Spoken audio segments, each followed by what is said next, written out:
Welcome back to Starship Simulator, where today we're going to be doing a deep dive on the engineering systems of a Magellan-class exploration vessel. I'm Chief Horner from Engineering Department, and we've just arrived in the shuttle bay of the USS Metacomet. She's named for a chief of the Wampanoag people of New England from the 17th century. Metacomet, known also as King Philip, led a war of resisting native tribes against the British in 1676. The ship is currently cold and dark after we've had an extended maintenance shutdown, so our job today is to get her fired back up and ready to get underway. Welcome to Engineering Department. First in, last out, the hardest working and least appreciated department on the ship, and we'll always be the first to tell you about it. As far as we can tell, all the topsiders upstairs are just aboard for some kind of pleasure cruise, but down here we're doing the real work every day, keeping the lights on and the life support chugging. When the ship breaks, we curse her name, and when she's running smooth, we couldn't be more proud of her. No one outside the crew dare say a negative word about her, because she's our ship, and only we get to do that. We'll come to blows with anyone who hasn't earned that right. It's a weird relationship, but it's a time-honored one that stretches back to the first crews and their ships. Stepping out of character for a moment, today we're going to be using an in-depth startup and shutdown checklist that I've written myself. It's based on steps from the in-game tutorial, as well as hours of exploring and experimenting with systems. Also mixed in are some standard practices and safety considerations that are loosely based on my real-world experience with reactor operations. This is not an official checklist. This is just based on my understanding on the current demo build of the game, and is subject to change in the future. Having said that, let's jump into the deep end here and get rolling. Here is our Magellan-class Reactor Plant Manual, or RPM, and we're going to go with the cold and dark startup. Step 1 is going to be to head to the start capacitors on G deck. So that's where we are now. We are on G deck. To get to the start capacitors, we leave through the main entrance, and then we take a left. We go past the maintenance corridor, and right here is our start capacitors. Now, right now, all we have in here is a temporary object cube, but eventually we'll actually see physically there'll be banks of startup capacitors in here, not in place yet, but we do have the panel here. So let's take a look at this. So the startup capacitors, these hold a small amount of charge, which is sufficient for turning on emergency lighting and getting the reactor started. So that is their intent. So we begin by closing the capacitor output breaker to the bus, which is going to be this, which we can see is already closed. Close all 8 feeder breakers for G deck, which is on the left, and F deck on the right. Close the reactor startup supply breaker. Now, terminology-wise, we always close a breaker and we shut a valve. So both can be opened, but electrically speaking, we close a breaker because we're closing a circuit, and mechanically or fluid speaking, we shut a valve. So this first step is telling us to close all of these breakers. Now here's G deck. And here's F deck. So we have all green lights. Here's reactor supply. We can see that the internal bus is loaded. It has a live load now of 105.3 kilowatts. And all of these additional buses are powered, indicated by the green lights. And we now have emergency lighting on. We now proceed to the battery rooms because we need to see if the batteries are holding a charge or if they've been completely drained. Because that will determine whether we just skip right to item 5 or proceed with 2.3. So the battery rooms are upstairs.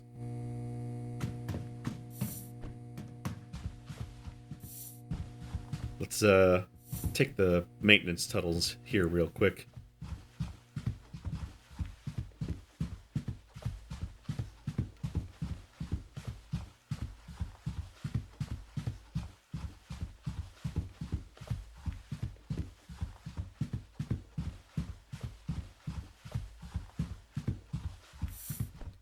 Okay, so here we are up on F deck, and we'll just pick any battery room here. And it looks like that the batteries are completely drained because none of these panels are showing anything. So it looks like when they shut down, some nub forgot to isolate the batteries and let them slowly drain out over time.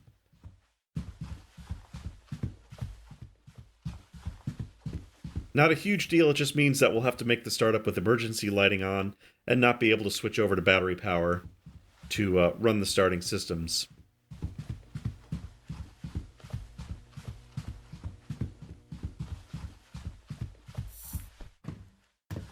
Okay, so now back to the procedure. So we will skip to item 5. We'll go past all of this, which is our quadrant distributors. These are in the reactor room, beginning on G deck and the outer wall. They're actually up on all 4 of the decks in the engine room, but the ones that we need primarily to start with are on G deck. As you can see, this is actually a quadrant distributor right here. But we will start right here at the base of the stairs with G deck starboard. So we see 4 greens, but let's make sure they're the greens that we need. So we need to ensure the deck distributor breaker is open and close the startup distributor breaker, ensuring that the bus is energized. We'll see 900 volts on there. If we were doing this with shore power or the battery power, we would switch the two. We would want the mains to be closed and the startup capacitors to be open. But that's not going to be the case here. So basically what we're looking at is we have the correct lineup here. This is our main battery power, which of course nothing is coming from, so we need that to be open. These are our starting capacitors. We see 900 volts here, 900 volts here as well. These are connected, and then these are all closed as well. This is supplying lights and utilities out to the rings. This is supplying lights and utilities to the reactor room itself.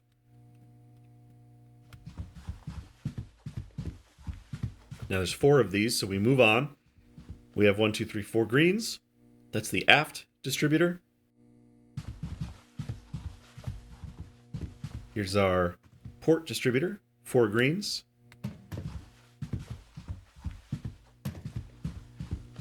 Forward distributor, 4 greens. And actually we would know that there was a problem if any of these breakers were open. We would not be getting emergency lighting in either the room here or in some of the quadrants outside in the hallways. Okay, so that's good. So then we go upstairs. We have 5 greens here.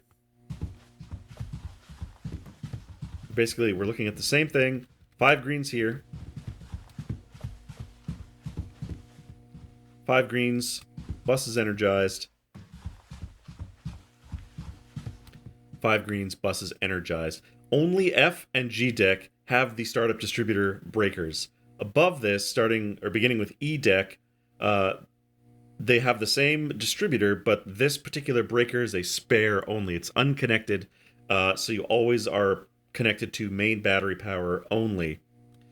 In fact, if we look upstairs, this is a distributor right here, and you can see it's not even powered because it's not getting any juice from anywhere.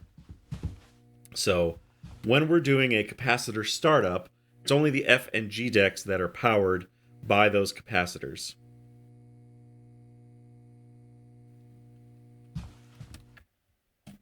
So we close all the quadrant supply breakers, close the reactor room supply breaker for G deck only. We did that, repeat all steps for 4 G deck quadrant distributors and F deck distributors, and there's 4 per deck. We're now on to the main reactor panel, which is downstairs on G deck in front of the reactor vessel itself.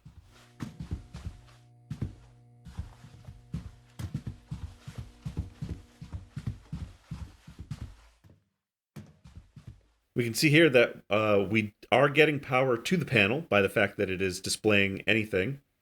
Although we are not getting any power to the vacuum pump, coils, or the instrumentation in the core itself, and we have no flow through the reactor. Back to the procedure, item 6, main reactor panel, G deck, reactor room. We know that we're there now. We are going to select the reactor mode of startup, and then we're going to open the 2 coolant valves and check open the 4 fuel valves. That's what we're going to be doing here. So let's take a look at our panel. We've got 3 cryogenically cooled gases that then turn into liquids flowing through the reactor. On the left is our helium. This is the coolant loop, which is going to be flowing through our 3 field coils. And then we have the 2 fuel lines, which is deuterium and helium-3. And so those are all flowing through the core. So we're going to set those up now to make sure that we have a full loop, an open loop through the reactor. So there's our helium. So that's our coolant. And these are push-button, pretty fast actuating valves, electrically powered. That's deuterium and the helium-3. We get a sound, but we also see that a flashing light indicates transitioning valve. Once it's solid, we see that they are, in fact, open. In fact, it's hard to tell because of the red lighting, but green does mean that it's open. If it's a yellow color, that means that the valve is shut. But we have 4 greens, and we see that the buttons all indicate that they are open, so our loops are good. We now move to the cryo storage room, which is G deck on the inner ring. So we leave. We take a right out of the engine room.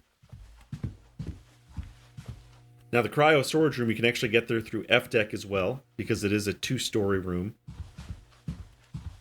But of course we started on G deck, so here we are. So cryo room, we've got 4 tanks. One is for helium, one is for helium-3, and then 2 deuterium tanks, because the reactor needs twice as much deuterium as helium-3, so double the storage capacity there. We're going to be checking shut all valves, and we're going to check on the status of the tanks. But let's refer here to the procedure step 7.1. We're going to check secured all chillers and pumps. Now the word secured is a bit of terminology that we should review as well, because there's an old joke that if you tell a group of 4 military men to secure a building, the Navy man is going to turn off power to it. The Army man is going to lock the doors and put a strap over it. The Air Force man will buy the building, and the Marine will destroy it. So the term secured is common across all services, but that it means different things to different people. And so here we are Navy folks, we're Space Navy, whether you like it or not. So we are going to secure all of our chillers and all of our pumps, meaning that we make sure that they're off and de-energized. We need to check shut all of the pump inlets and outlet valves, and that's what all these are. We're going to verify our shutdown levels in the tanks, and we're going to shut all of the other valves, or check shut all of the other valves associated with our chillers. So we'll start here looking at our tanks. So you can see we have a pressure of 20 bar in the tanks, which is actually a little bit of overpressure. 1 bar is 1 atmosphere, or around 14.7 psi.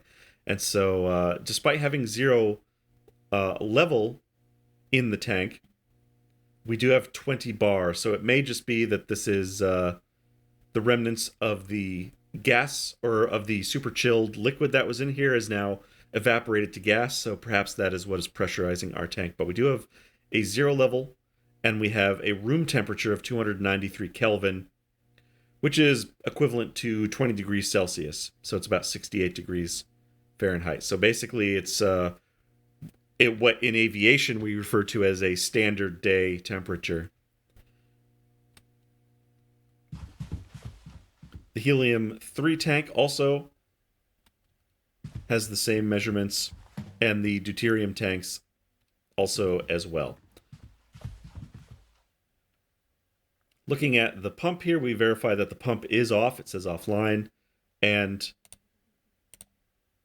let's shut all of our valves. The outlet valve was open for some reason, so somebody shut these pumps down with poor mechanical considerations. All right, so we verified all those shut. So we're verifying our levels, shutdown pressure, and temperature for the storage tanks. If they've been shut down for a long time, they'll all be at room temperature of 293. Sometimes in the helium-3 and deuterium tanks, they'll actually hang out around 30 Kelvin, which is still very cold. But eventually that temperature will rise back up to room temperature, especially if the tanks are vented. We do have a note here that 1 bar is 1 atmosphere, 14.7 psi. We covered that. If any cryo tank is less than 1,000 liters full, which all of these are at 0, we saw, use the gas refill valves. Helium refill 2, helium 3 refill, deuterium, etc., to raise the levels above minimum. This ensures flow through the chiller. So that's actually going to be our next step. We're going to go around the backside of these tanks.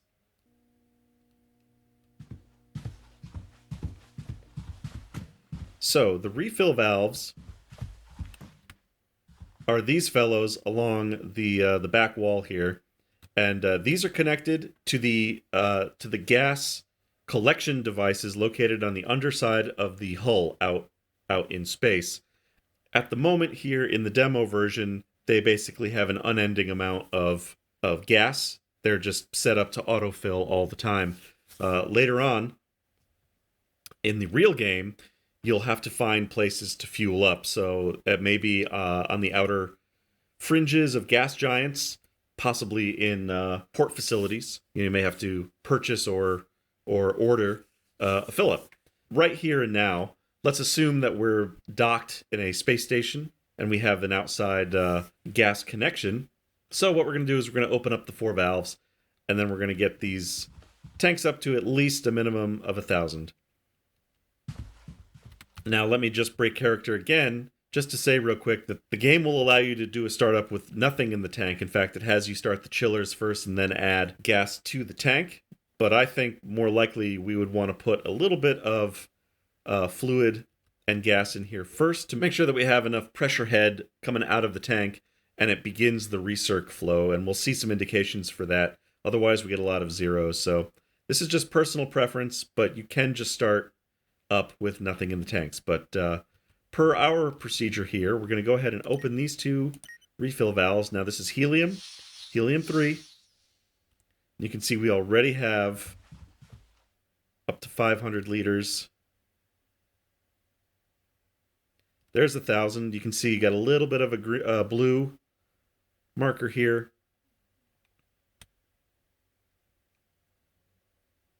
There's 2 grand. That's good enough. We'll close those down, so it just has just a little bit of a level in the tanks. We'll open these 2. They fill quite fast. The flow rate is quite high through this system into the tanks. All right, there's 2,000 liters.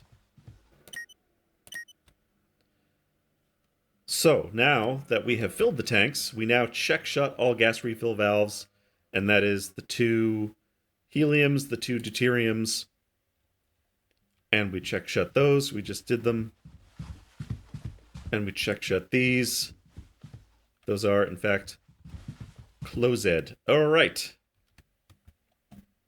Next, check shut all heat exchanger, coolant, inlet, and outlet valves. Actually, that's not exactly true. What we want to have is we want these return valves to be closed. So these 2 pipes here, these are the return lines from the reactor. And we're going to hold off on those for just a second. And now these 2 are a little curious. They are relief valves, but they are also the recirculation valves. So in fact, with these open at the moment, here, I'll show you. If we were to close these relief valves, we have 0 flow through the chiller. It's completely isolated. We have no flow rate in, nothing through the manifold, nothing out. With that closed, do we have a pressure raise? Yeah, we have a bit of a pressure raise here going up. An excessive amount of pressure can actually blow these tanks. So we do not want to overpressurize them. So we leave the relief valve open. It's sort of a double it's a double pipe here. You can see this pipe here is actually the small relief that then heads down below the deck. So we need to check the reliefs open, which they should be because our tanks were 20 bar, and then the return valves will be shut just for the moment.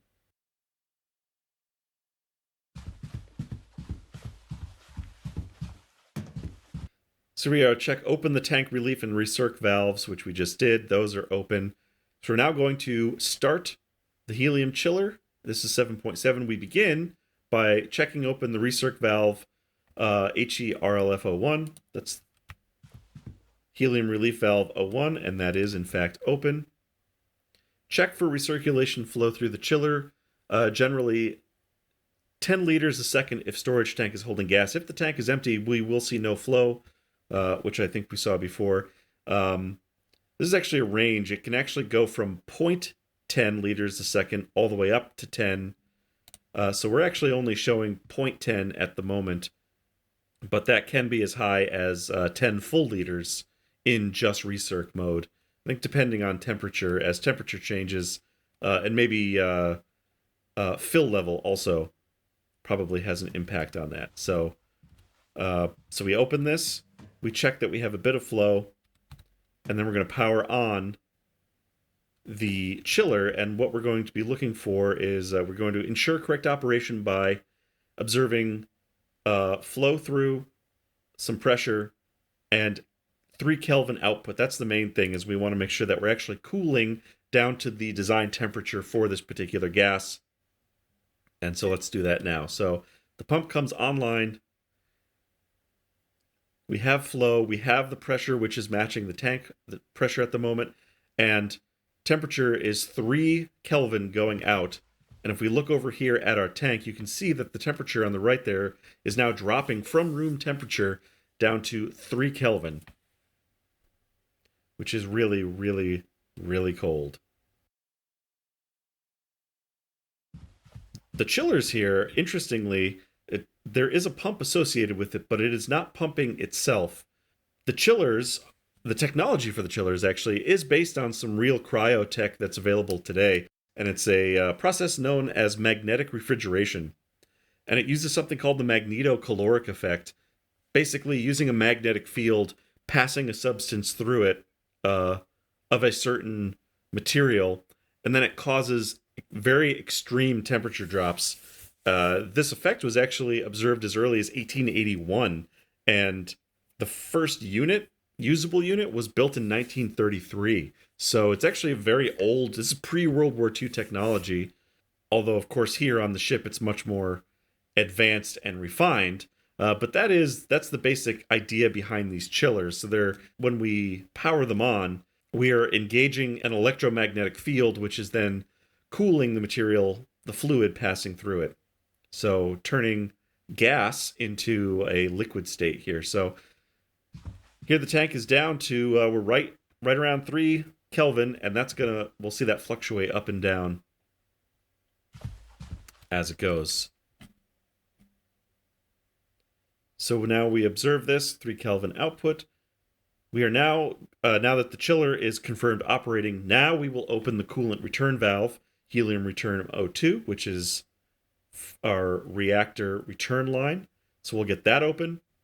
And then we will open the helium refill valve and begin filling the tank in earnest, checking this particular pipe for proper operation. And now we'll see 100 liters a second coming in, 20 bar of pressure, and 30 Kelvin probably coming in from the outside.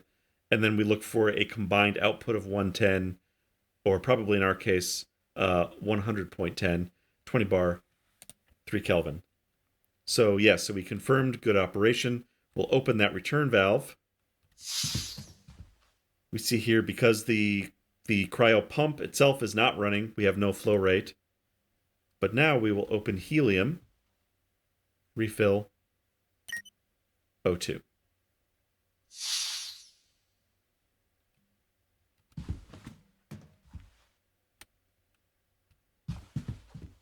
Now we're seeing that fill level is going up, And if we look here, we see that the helium refill is at 100 liters per second, 20 bar pressure, and 30 K temperature coming in from outside or from, from shore, I guess you could say.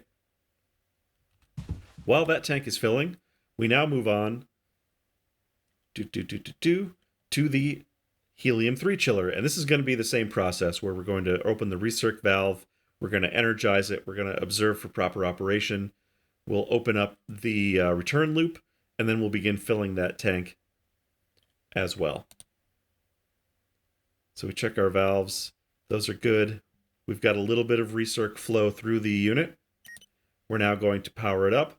We observe that outlet temperature is now 2.5 Kelvin, which is what we need for the helium-3. And we can watch tank temperature dropping down, which is good. So the little amount that's in there, it's cooling off. We have no other flow indications, but we will open helium-3 return valve.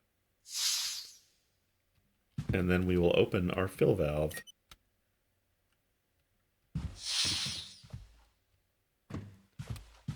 And then the next steps, basically, we repeat the exact same steps for our deuterium chillers. So we look at our deuterium, we observe that there is a bit of convective flow or whatever is causing flow through here.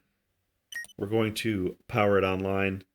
Now we've got a outlet temperature of 20 Kelvin. We observe that the tank itself is dropping. We'll open the return line. And we will open AO2 refill valve. And then looking at the pump, there we go. Here's our refill amount is now flowing in at 100 liters a second. We have a combined outlet of 100 liters a second, 20 Kelvin, and 20 bar. Same thing over here. Flow rate's going. We'll open that. We'll open that. Now, at the moment, the procedure just has us leaving these valves open because they keep the tanks filled. The tanks actually, they drop a little fast at the moment. So we're going to keep the fill valves open at a later date. Once we have an accurate refueling system, these most likely would stay closed, during transit. You wouldn't just have the fill valves open all the time. Those would be shut to secure the fill system, except when we actually wanted to be doing the filling. So, yeah, so we'll let that. These fill up to 100,000 liters, so the tanks are quite big. And in fact, maybe we'll come back once they're filled and shut those down. Here we go. Okay, so 7.15, we're going to start the helium cryo pump. We're going to do this by ensuring that, like we saw, the valves are shut. Anytime we energize a pump, we open the inlet first. We are then going to energize the pump with the outlet shut. So now fluid is going into the pump. We would listen for cavitation, which it would sound like marbles are in the pump. It's sort of a grinding, marbly noise, and basically it comes from a low pressure inlet. So if we had very low pressure on the inlet side of a pump, it doesn't pump correctly, and that cavitation can damage the inside of a pump, can actually tear it up over a long period of time. So it's considered poor form to start your pumps dry. Once the pump is confirmed to be operating correctly, we then open the outlet. And with a real pump, you would open it slowly. In fact, sometimes there's even bypass valves around the outlet because you want to slowly charge the outlet pipe over time. If you just wing open a valve, the pressure from the fluid heading down the pipe can actually do damage to the pipes. That's called water hammer. And with significant water hammer, you can see even enormous pipes jump, many feet. And with enough force and bad luck can actually break a pipe. So here we don't have that option to ease open, to crack open a valve. They just they just fly open, but we can still observe proper technique. You can see the pump itself is not here. We do have the temporary object cubes in the back, so eventually we will see a pump here. It's here in spirit at the moment. But anyways, once the valves are open and the pump is on, we observe for correct operation by checking our flow rates and our pressure. So the pump is going to output 25 bar of pressure. We can check the temperature here, which we know is supposed to be 3 Kelvin, and it is. And we have a flow rate of 10 liters a second, which is the configured flow rate for the pump. And actually, if we run around back to the chiller real quick, we can also see that with the pump running, we now have a flow rate, a return of 10 liters a second and 25 bar back here on the pump inlet, or on the return line, which is this guy here. So that's indicating that we now have flow through the reactor. When we go out to the reactor panel, we'll see flow through the mixture chamber. And the tank's about half full at the moment. So now over to the helium-3. We're just going to do the same thing as well. Start the helium-3 fuel cryo pump. We'll check the pump outlet is closed. We open the inlet valve. We energize the pump. When pump shows normal operation with no cavitation, open the output valve, helium-3 supply O2, and verify the flow of 11 liters a second, 25 bar, and around 2.5 K. So, verified shut. Open the inlet. Inlet is open. We can now power on the pump. We see no flow across the valve, although we do see tank pressure of 20 bar has equalized across. We now open the outlet valve, looking for a flow rate, and we see that flow rate of 11 liters a second across the pump, inlet and outlet, and that is what our configured flow rate is going to be. For the deuterium, same thing, except that we have a single pump, but it has double the flow rate. So we open the inlet. That is now open. We can see that there's pressure across the pump. We power the pump on. No signs of cavitation. We open the outlet. We check for flow rate. 21 liters a second, as expected.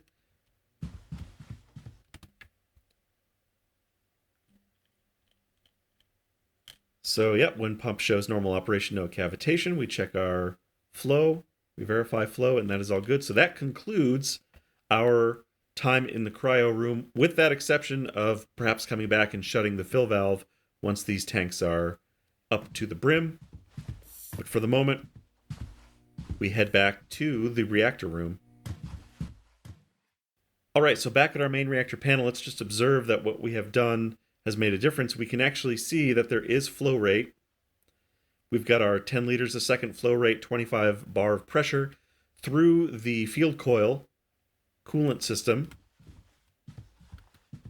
And then through the actual reaction chamber, we also see our 11 liters and 25 bar, 21 liters a second, 25 bar. So everything is flowing as it should be.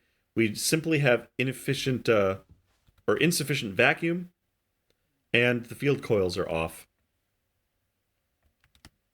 So let's move on to that now. Reactor control main panel, G-deck reactor room.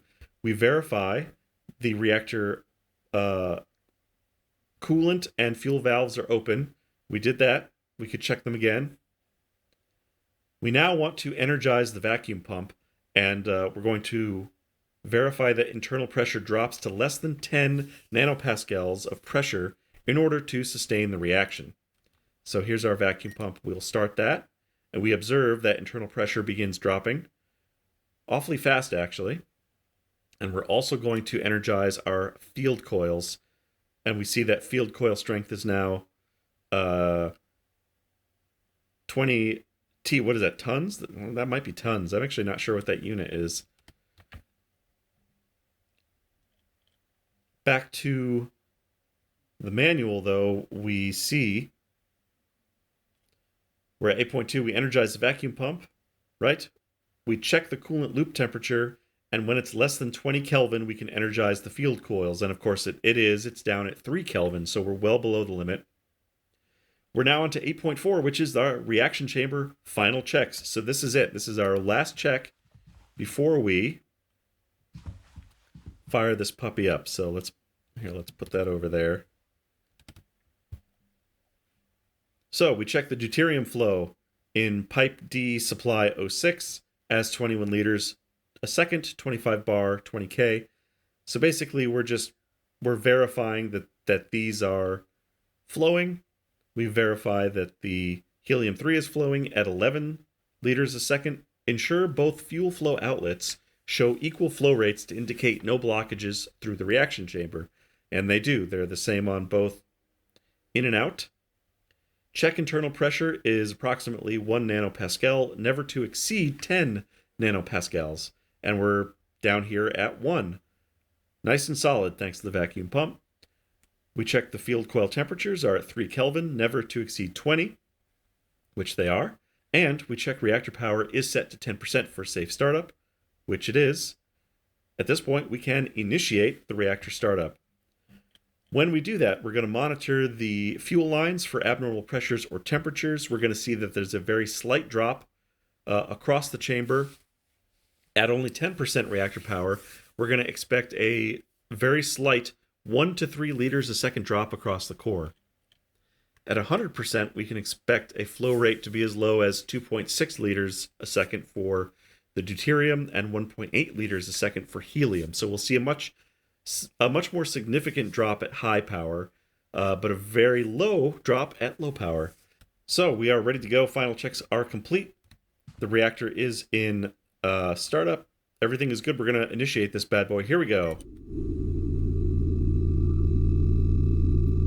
And our reactor is churning away, and we can now we check our indications. We've got deuterium helium-3 flow rates. The reaction efficiency is now 100%. We have a temperature of 2 megakelvin, an electrical draw of 2 megawatts, an electrical output of 10 megavolts. So we are getting indications that we are, in fact, supplying or creating energy from our reactor. When all reactor operations are stable, increase reactor power to 100% or desired to supply all major systems and make the ship ready to get underway. Power may remain at a minimum of 10% to recharge batteries and maintain a non-flight state of ship readiness, i.e., all the lights and non-essential systems are powered up.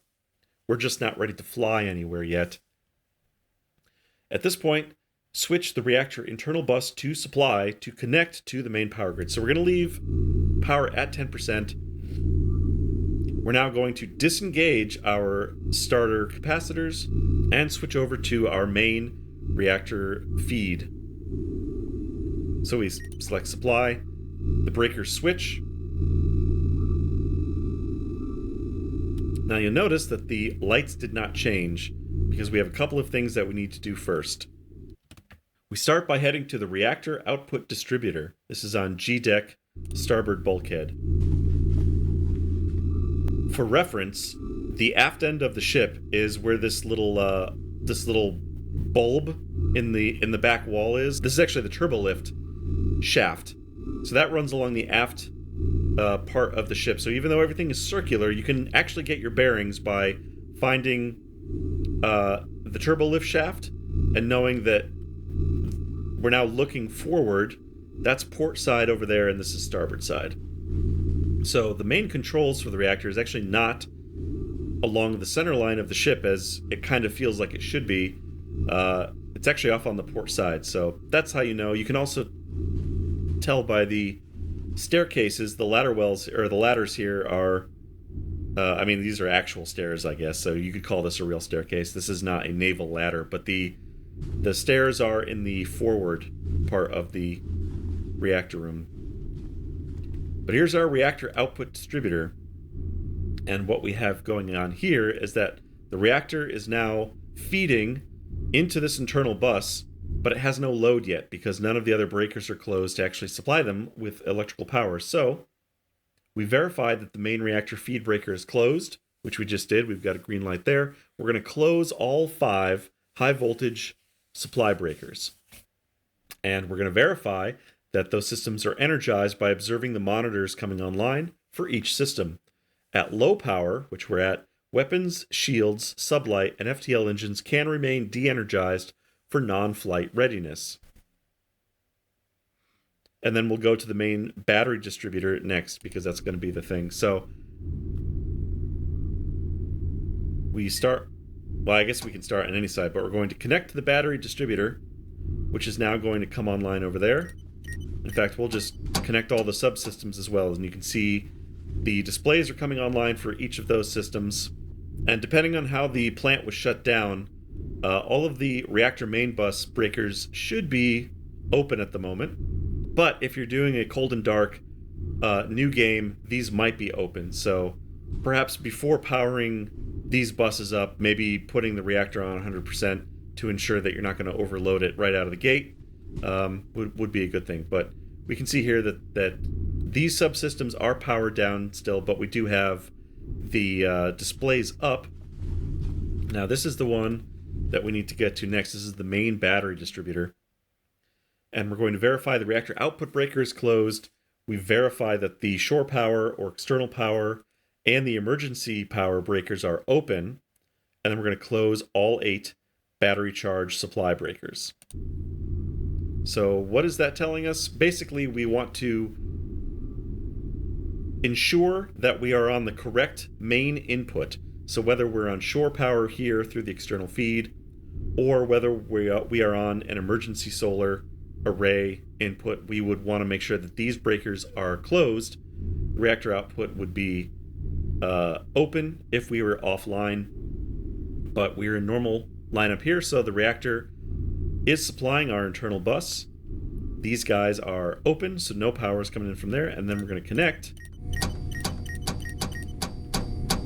all of those breakers, and then we see that the load indications come up here. We are supplying to the battery distributors, which is going to be our next step, because you can see we are still in emergency lighting. So the way that the electrical system works on this ship, the reactor only directly powers these subsystems. Everything else, like utility systems and lights, are powered off the batteries. So what that means is we need to power the batteries to start charging them, and then we open up the breakers to then supply that battery power to the various systems of the ship, not including the big 4 here. So back to the manual, the next steps involve closing all the breakers to the subsystems. We are going to skip that for the moment, because we want to go to item 10, bringing non-essential systems and lights online. So we're going to head to the main battery distributor, verify the desired power source breaker is closed, reactor power, shore power, or emergency power. Verify all 8 battery charge supply breakers are closed. So those are the steps we just did. So this is verifying, once again, this is just repeating the steps to make sure that we've got our main battery distributor up and running, because now we need to go to the battery array rooms themselves, which are on F deck in the middle ring. And what we're going up there for is to perform visual inspections on the battery arrays to confirm that they're charging.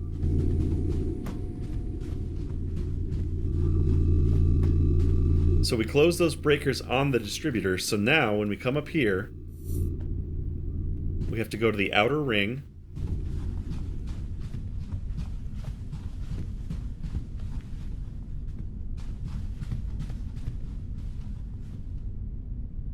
We can choose any battery room that we want, but just looking through the windows here, we can see that the batteries are now up and running and receiving a charge. These were de-energized before. Now there's power coming in. So these are the arrays. Each battery array has 10 battery cells in it. You can see 2 rows of 5. These are the holders. Eventually, there will be actual battery objects within these arrays. Because they will be maintenance items, they'll be able to be taken out, replaced. If there's damage to the batteries, they'll have to be also replaced as well. But Nothing here at the moment, but each one of these racks is what's referred to as a battery array. Power is coming into these arrays through a distributor outside on the back wall. It comes through this breaker into the input bus, and now we're charging. There's an output bus which is energized, and then we are connected to the forward battery aggregator, which is outside. And then the aggregator we have to visit locally, physically as well, and switch on some breakers there. But each array has this same setup, and each array is going to the aggregator. So basically, we would, according to the manual, we would perform visual checks on each of the cells to make sure that they are charging. We can see we have a charge amount, the time to depleted, which is now going up because it's charging. It tells us that we have a 5 amp charge with no draw, and the cell condition is healthy. So also we can see that the cells are online, and this is how we would unmount them if we needed to take the cell out for switching out or for doing some sort of maintenance. Item 10.2 and its sub-items perform visual inspections on all battery arrays to confirm charging status. We verify the normal operations on each battery array, 48 total. We verify that the battery distributor breaker is closed, the input bus is powered, no power or no load warnings will flash on screen to indicate power issues. And then we verify all 10 battery cells are charging and indicate healthy. We verify that the battery aggregator breaker is closed, output bus is powered. Repeat the procedure for all 8 battery rooms. 2 battery rooms, which is 6 arrays apiece, supply each electrical quadrant. So that was maybe a lot of gobbledygook, but basically, if we were to disconnect this, we have stopped the flow of electricity into the batteries. So now we're seeing some warnings flash up on screen. So we get a no voltage warning down here on the input bus, and the battery cells themselves are warning us that they have no charge voltage. So if we were to see this, and let's say this breaker was closed, we would know that somewhere upstream on the line we're having some sort of connection issue. We would have to go trace that down and get power back in to the cells, and you can see this is what normal looks like. So we would check every one of these for proper operation. And in real life, this is the sort of job that you would send a junior nub out to do, because it's a pain in the ass to run to each of the battery rooms.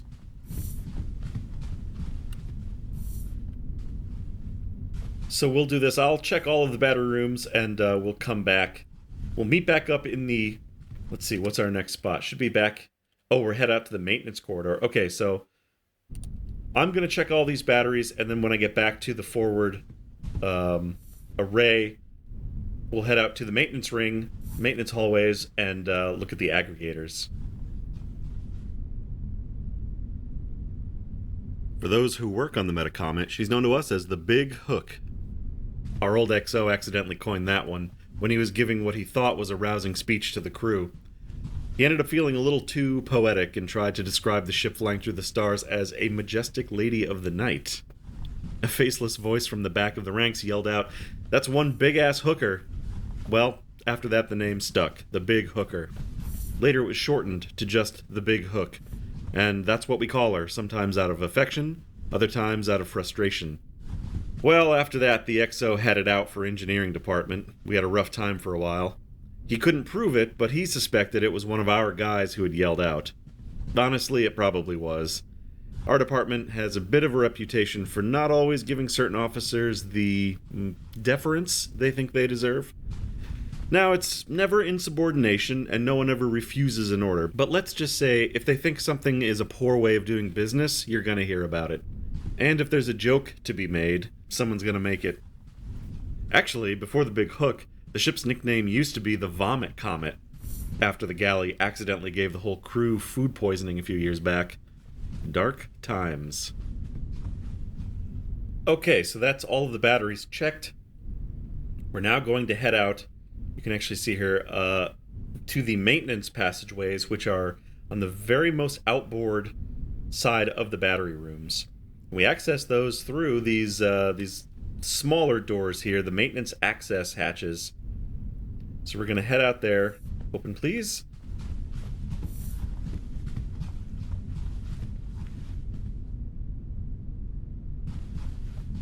We're looking for these guys here, which are called the battery aggregators. Maintenance corridor, F-deck, outer ring, beginning with the forward battery array 1, which actually you could start with any, but this just has a starting here so that you don't lose track of where you started. Verify the battery aggregator operation. Verify that all of the battery array breakers are closed, which are these green guys here, and so those are in fact connected, because what are we checking for? We're making sure that electricity is flowing from the batteries through these breakers to the aggregator itself, which is then going to aggregate all of those outputs and send them to the distribution center from each battery room. So we can see that the internal bus is, it's probably really hard to see there, but I can see that there are numbers there. So it is telling us that that is energized. 10.3.1.2, verify the deck distributor supply breaker is closed, and then we'll ensure that the power feed outlet, which is this bus here, is powered and registering load, voltage, and amperage, and then we're going to repeat this operation on all 8 aggregators in the maintenance passageway. Each battery room in a quadrant, battery arrays 1 through 6 or 7 through 12, has its own aggregator that must be verified for proper operation. We close this breaker. We verify that this bus is now, I guess this is not a bus, but this is the line is now powered, and this is heading to the deck distributor supply, which is back in engineering. So if you can imagine what the power system looks like in your head for a second, you have the reactor in the center. Electricity is going from that to the battery distributor, then to each battery room, charging the battery, and now electricity is going to flow back to the engine room, to the outer walls of the engine room, which is where we can finally reroute that power off of the start capacitors to the lights. We just have to confirm that all the battery rooms are actually sending electricity out. So that's what we're doing here with these aggregators. We connect the breaker. You can see that's forward battery array 2. So that's 1 over there, and that's 2.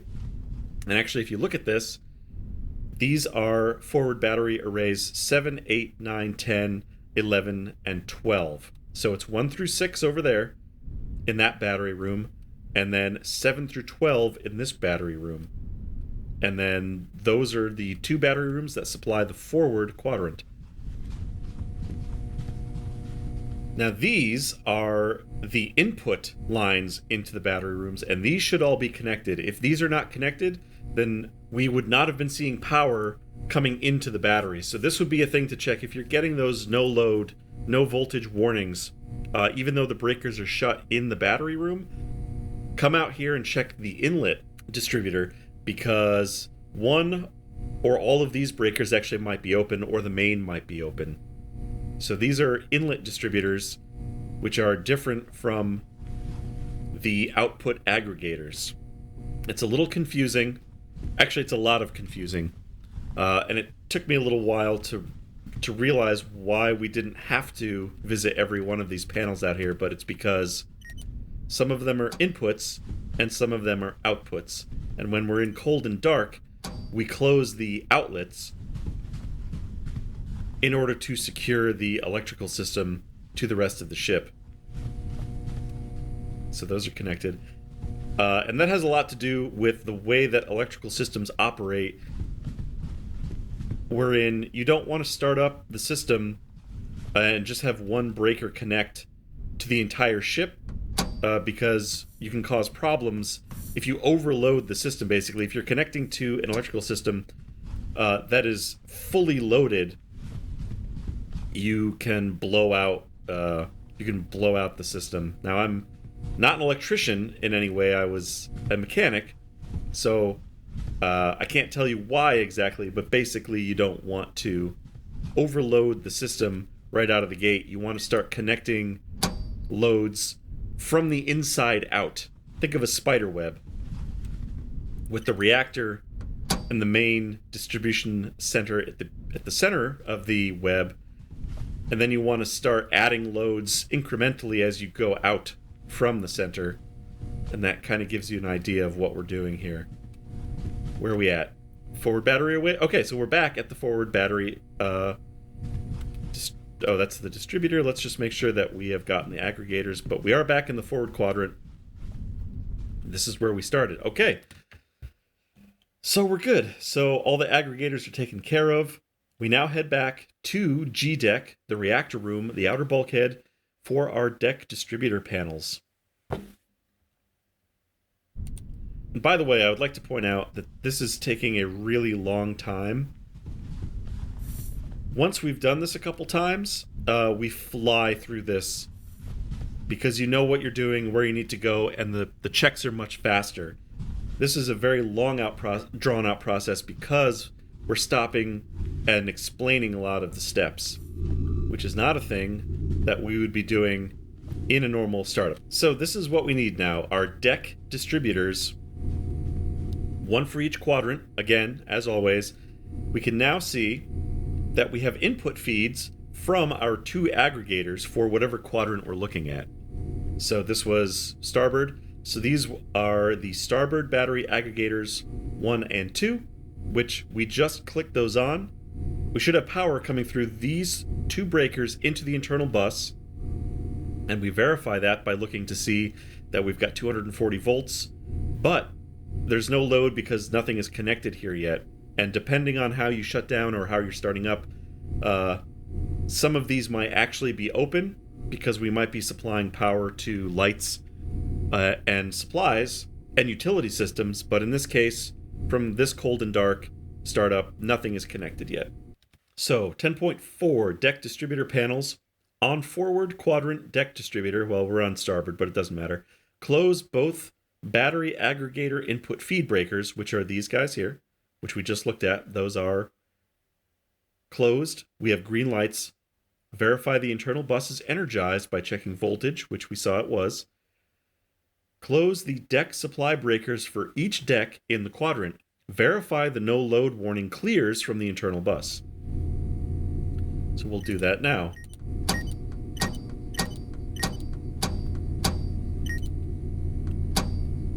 So the no load has cleared, and we have now connected power to each of the decks up the starboard side. So we don't see it here because we have one more step, but on decks E through A, the lights are actually on upstairs on the starboard side. We now repeat that process. Here's the aft quadrant. No load clears, and we have powered all of the decks. Here's the port quadrant distributor.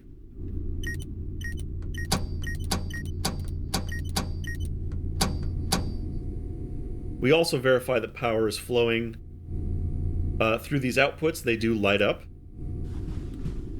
This should be our final one. This should be, yep, here, forward quadrant. 1, 2, 3, 4, 5, bit. Okay, so that is done. We now head back to our quadrant distributor. There's a lot of distributors, and I know it's confusing, but they do make sense. The quadrant distributor is where we started at the very beginning. Let's find the forward one. Are you forward? Quadrant distributor, deck forward. This is where we began connecting our startup capacitors. And after all of this, we are finally ready to switch over to the main feeds and put the capacitors to bed. So, on the forward distributor, close the deck distributor breaker and verify that the startup distributor automatically disconnects. Ensure the quadrant supply breakers are closed and the bus is energized, which is these over here, which they are. Close the reactor room supply breaker, or check closed, and verify the bus is energized, which it is. We have a green light. We've got voltage. This will switch from emergency lighting to standard lighting in main engineering. Repeat these steps for all 4 quadrant distributors on G deck, and repeat these steps for all quadrant distributors on F deck. And then after main engineering is fully powered, verify all 4 quadrant distributors are operating normally for decks E through A. Note the upper deck distributors are not connected to the start capacitors, so that particular breaker will be unlabeled or labeled as a spare. So we connect, look at that, to our main distributor. We automatically, this breaker automatically opens as we come off of the capacitors, and lo and behold, we now have real lights in engineering for the first time in this entire process. That was one quadrant. Here's the starboard quadrant distributor. We verify the switchover. Yep. Here is the aft quadrant distributor. We get the switch. Power comes on. And here is the port distributor. Power comes on. The switch is made. And lo and behold, we are now running the entire ship on main power. Isn't that exciting? Just a couple of steps here, because we're actually wrapping this up. We're pretty much done. We're going to go to the reactor room distributor, which is on G deck on the aft bulkhead. That's the panel, which is on the turbo lift bulge. And we're going to verify that the 4 quadrant distributor breakers are closed and the internal bus is energized. Verify, that's going to be the bottom ones. Verify the 2 reactor room supply breakers are closed to provide lighting and utility power, which they should be closed because we are getting lights and we see green behind there. This is the big step. Close the start capacitor charge breaker to replenish power used by the capacitors during startup. And then we will monitor the load, voltage, and amperage to the capacitors. Once all those reach 0, the capacitors will be fully charged, and then the breaker can be opened at that time. So, this is... Oh, I'm sorry, I was doing something here. I guess you're busy here as well. We'll look over your shoulder. So these are the input feeds. We verify that they're connected, which, again, they would have to be to have been getting power in the first place, but we always double check to make sure that there's nothing that has gone awry. The reactor room supply is fine. And then the start capacitor charge, we're now going to connect that because in reality, we would have drained those capacitors during the startup procedure, so we would need to recharge them for next time, or if there's an emergency and the reactor scrams out, we'll have power to the emergency lighting. You can see here that the feed line is actually not registering anything, meaning that the capacitors are fully charged, so we can actually disconnect. That's because the capacitors in this tech demo state do not exist, and so they are infinitely powered. So we actually never run them down. But in real life, in the real game, at some later state, when the capacitors are in there, they will be simulating a charge. So we'll have to replenish them after we use them. So that's what that step covers. And that is it for the reactor room in the startup procedure. The final thing will be to go up to the main bridge on A deck, and we're going to close the breakers for the bridge lights and the bridge systems to supply power to the primary system. Now, there is one more step that we did not cover because we were just doing a power startup, but that is to go back and raise our reactor power up to 100%, and we check all of our indications. Once we raise that up, you can see that we have a much higher flow drop across the reactor here, from 21 liters a second down to 2.8, from 11 down to 1.9, and again, in the procedures, it did specify that that is expected.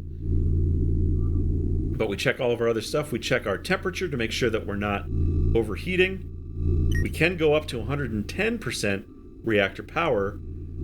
However, that starts overloading our chillers. They can't keep up, and so we'll actually start getting excessive temperatures through the core, which can lead to an automatic scram, which is the term for shutdown.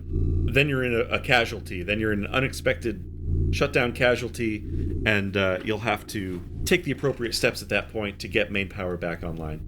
So the final step now, so we raise power. Sorry, the penultimate step, actually, is you remember we did not charge our primary subsystems. We can now do that. We can power them up by closing their main breakers on their associated panel. So here's sublight. Engines are now powering up. FTL is now powered up and engaged, so the ship is now ready to make way. We would report our readiness status up to the bridge. We've completed our startup. And what did we miss? You can tell that there's a problem because I skipped a step because I was not following my procedure closely. You can see that there's still emergency lights out there. Why is that? Because I did not do the F deck quadrant distributors. Now there's some lights coming on. Watch, I'm going to connect. This is the F deck port distributor. I'm going to click over to the main feed, and we'll watch out the windows as the emergency lights change to standard lighting.